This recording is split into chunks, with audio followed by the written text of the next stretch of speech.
Alright, today we're going to talk about how I feed my Pinguicula.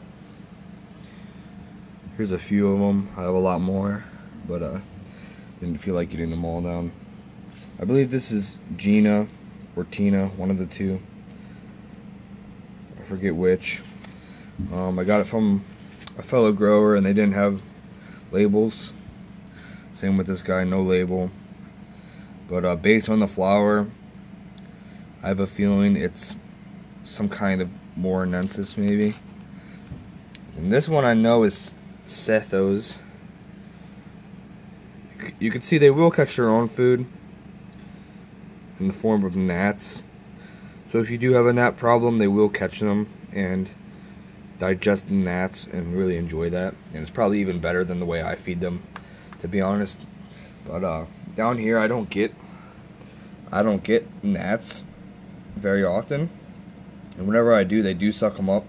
This guy I actually put upstairs for a little bit because I had some seedlings going, and from the peat or something, I don't know where from, but they were collecting a lot of gnats. Alright, so we're going to be feeding these guys with Maxi, and I already have some mixed up, and I believe it's quarter strength. So you do like a quarter strength of what's on the bottle. I think it was like 2 teaspoons per gallon or something along those lines. So it's not a lot of fertilizer, but what we're gonna do is we're gonna use this. This is my favorite tool for feeding my carnivorous plants, and it's a syringe. So this is blunt tip. I don't know if you could see, but it's not sharp like you would typically get needles. So it's blunt tip. So you're not going to damage the plants if you touch the plants.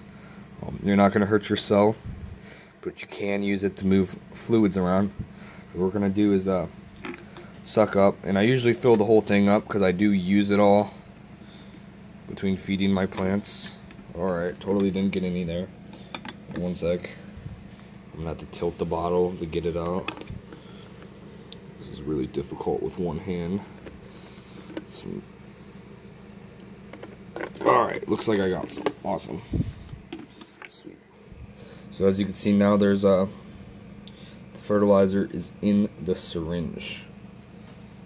And what I do is I drop it on the leaves. So I'll do a drop here, drop there, maybe 2. So it's important to not get the fertilizer in the crown of the plant, because you can harm the plant if you do put a lot in the crown. So avoid doing that. I used to feed these with fish food, but to feed a Pinguicula with fish food, you have to like really finely ground it, and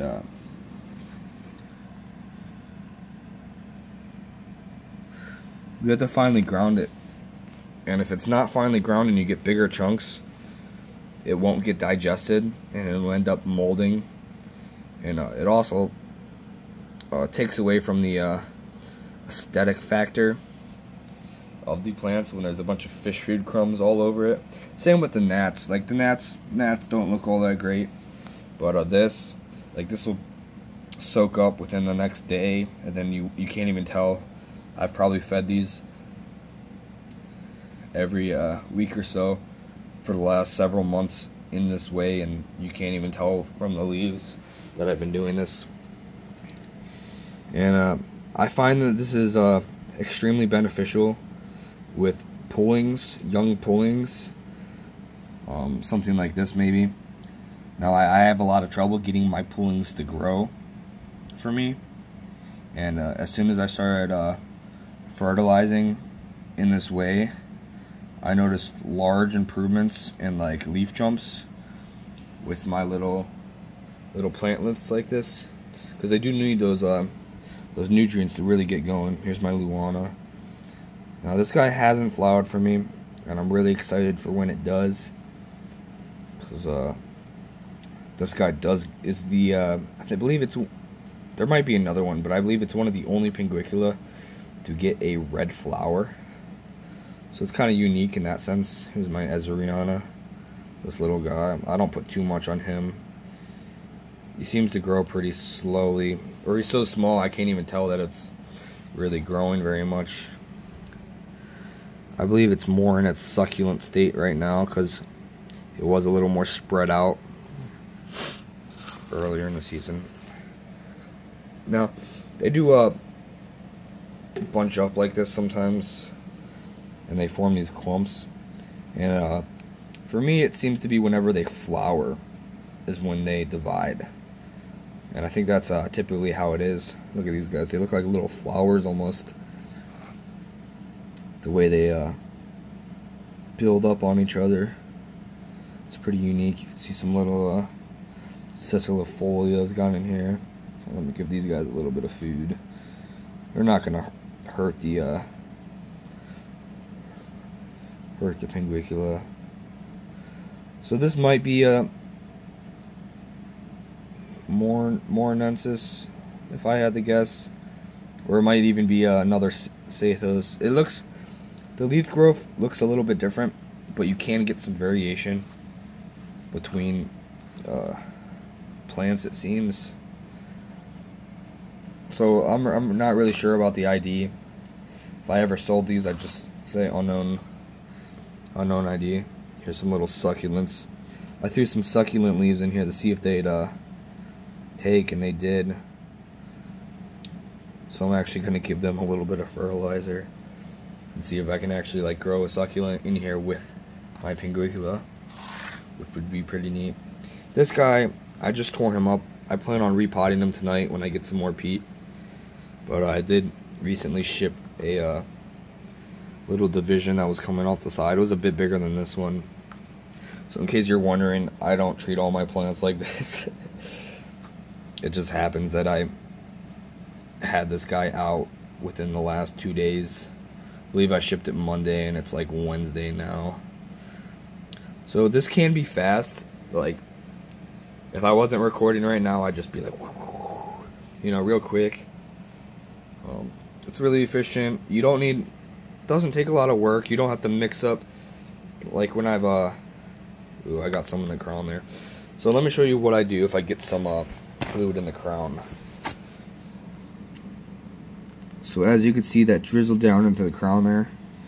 And what I do is, I take a little paper towel like this, and just dab it in there, and it should soak up most of the problem.